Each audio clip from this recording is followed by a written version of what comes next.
Popular Nigerian Instagram comedian and skate maker Apologises Mariam, popularly known as Taaooma, has revealed that her visits to the vice president of the country, Osinbajo, had no ulterior motives. The comedian made this known via her Twitter page on Friday that, hey guys, I am apologizing once again. I had clear intentions and nothing more, she tweeted, while also reacting to the tweets by a Twitter user, Reno Oduala. The comedian said that she was cancelled at first, but had to rethink later to join the visit, which is centered towards publicity for an award. Taaooma's apology came hours after she was called out on social media for accompanying some of her colleagues to visit the VP. She has shared some of the details of what happened during her trip to the State House. That, however, did not sit well with many people online, as she was dragged for visiting the VP for her personal interest. Okay, so okay. Let me start on this. I will have a question to ask, really, because the gist of this matter, in case people didn't really understand what we're reading, is that as the youth of the people who have like a big animosity to drag with the government. I mean, it's on news. Even myself, I have something to drag with the government, that we want to know what happened with the 11th of November 2020. You understand what I'm saying? Like, you killed people. 2010 rather. You killed people. And so there's a lot of tension around the government and the people of the youth. I mean, people who care about the youth, not just the youth as well. So there's that. So now the question really, that's the gist of this matter, is that, do you then still, like, are you a sellout if you then like work hand in hand with the VP, or go and visit the VP, or you're friendly with the VP? Is there something wrong doing that? All right, so please, can I come in real quick? All right, so for me, if I get invited by the VP, I even want to be there. Now, okay, if you don't tire for me, I want to give you another example. I remember when COVID-19 was a big deal, right? And no, it's still a big deal. So sorry about that. It's still a big deal. Yeah. I can remember the peak of COVID-19, and I got invited, with some other reporters from all the stations to the Ministry of Health. Yeah. And the first thing I realized was that the moment I walked, right, there was a staircase, right? There were so many people in the room. The Commissioner of Health held this microphone in his hands. It wasn't sharing. The other people on the eye table were not sharing. But guess what? They were giving every reporter the same microphone at the peak of COVID-19. I was watching, and then they said, okay, time for reporters to ask questions. And the first thing I said, they brought the microphone. I said, with all due respect, I do not want to touch this.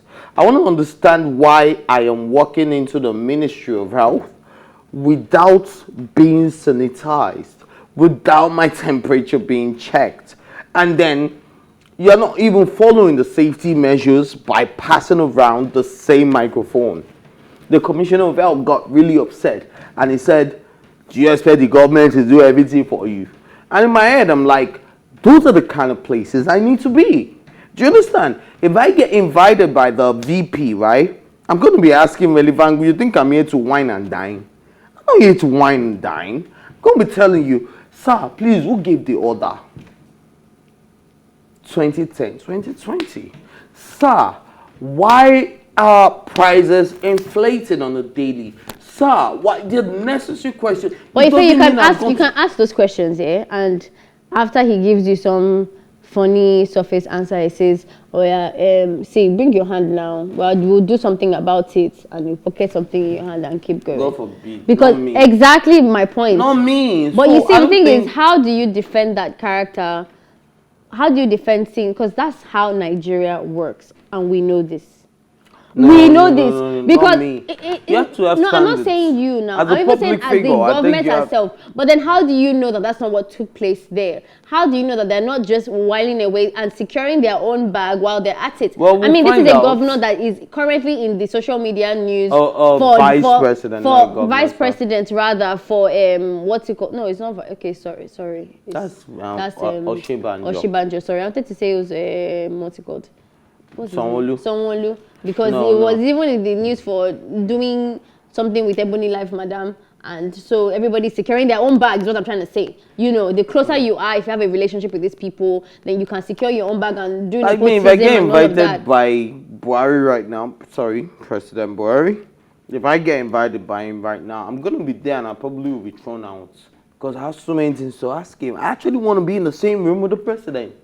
I guess it's a catch-22 situation. I mean, you're stuck between a rock and a hard place as an influencer in the youth department, because at the end of the day, we do need to have conversations with these governments, and we do need people who can do that. Not everyone is going to get a chance to go and ask the same question. So we do need, you know, representatives and all of that. But the problem here is, how do we know that you have the right intentions and that you're not going to get there and get sold out by money? And again, it's also a very tricky thing, because at the end of the day, I don't want to sit here and act like I'm Jesus Christ, that I will collect all the L's in the world for my Nigerian youths. At the end of the day, I also have to technically look out for myself. So where is the line and how do you do it and all of that? It's very tricky. Problem with Taaooma.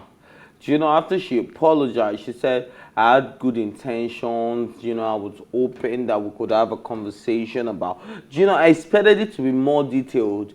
But she just spoke like somebody that was just on the surface, that just went there because the vice president. You see, okay, my own take on Taaooma is that I cannot be bothered, because Taaooma is a comedian. She never for one day in our fights for whatever, she did not say she wanted to lose sleep over answers. She doesn't really know what was going on. But somebody like Macaroni, who's also, I mean, a comedian, but he is known for that. I feel like we should have been getting like what I would have expected if Taaooma's head was correct, even before you went to the VP's office. We should have known about it. Guys, I'm about to go to the VP's office. Any questions you want me to ask? You are documenting the whole thing. There is evidence that you're carrying people along. That's the heart of an activist. And I cannot really swell for Taaooma, because she's never told me or communicated to me that she's an activist. Maybe it's just doing skits are mechanic skits. Okay. All right. I mean, we've said enough on that matter. So let's move on to another conversation. Rapper Erigga has taken to Twitter to share advice with his fellow man. The star advised single men that they should find two lovers, and settle with them. Berry? However, some felt Erigga is considering the situation of breakup, which the street knows as breakfast, so that his male fans will all avoid it. If this is for you, really, do you think we need to have like a backup plan?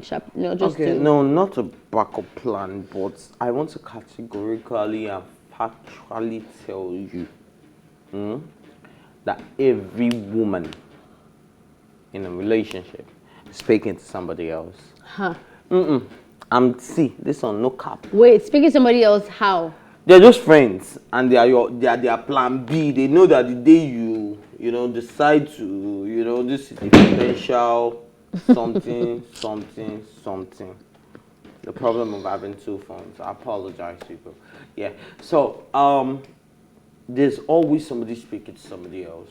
Do you understand? That does not mean that that's a backup plan, though. It's not a backup plan, but you are speaking to somebody else in a tone, which is something I address in my own relationship. Do you understand? Like, my wifey tells you sometimes, why are you always sending love heart emojis to this person? I don't like it, I don't appreciate it, and I take it off.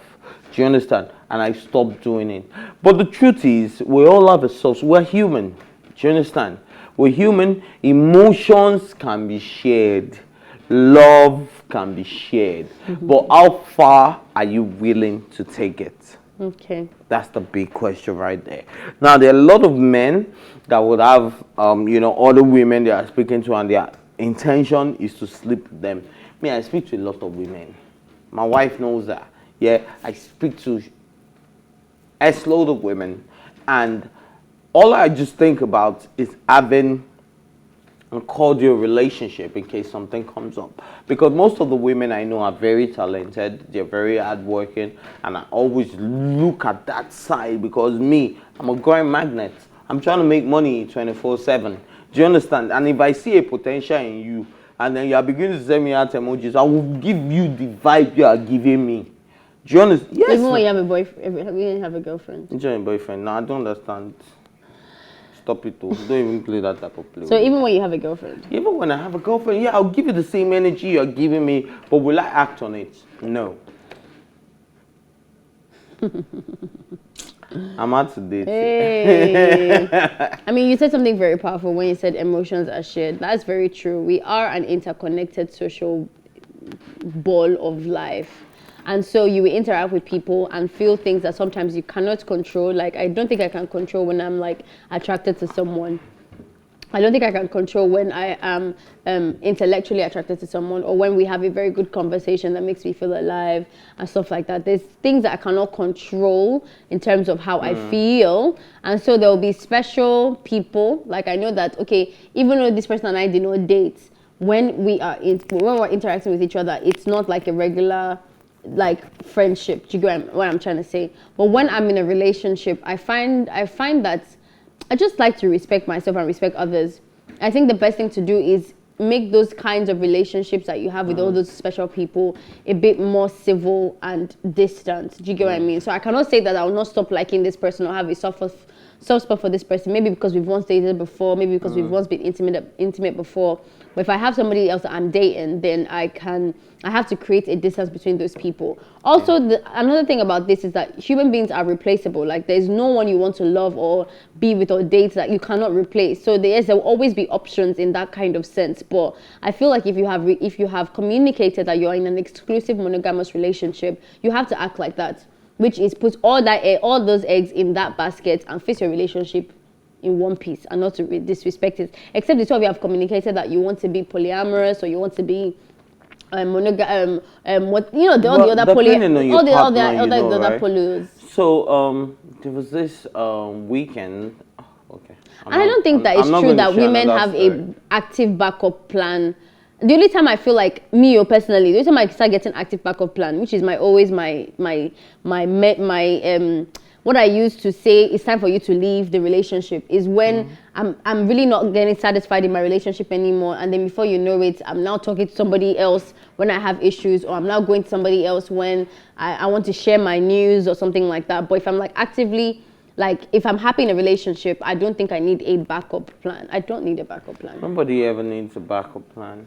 I only get one if I think that the relationship is about to finish. I didn't think when then I'll get a rebound boy or something. No, I'll wait for the relationship to finish before I even no, women. That's something that I know women are not really like. I think that we break up in our heads long time before we actually say that we want to break up. At this moment, I think I've been broken up with because I've been a jerk lately. Yeah, but I know it's just a phase. Do you understand? When there's so much stress in you, there's so much work to be done.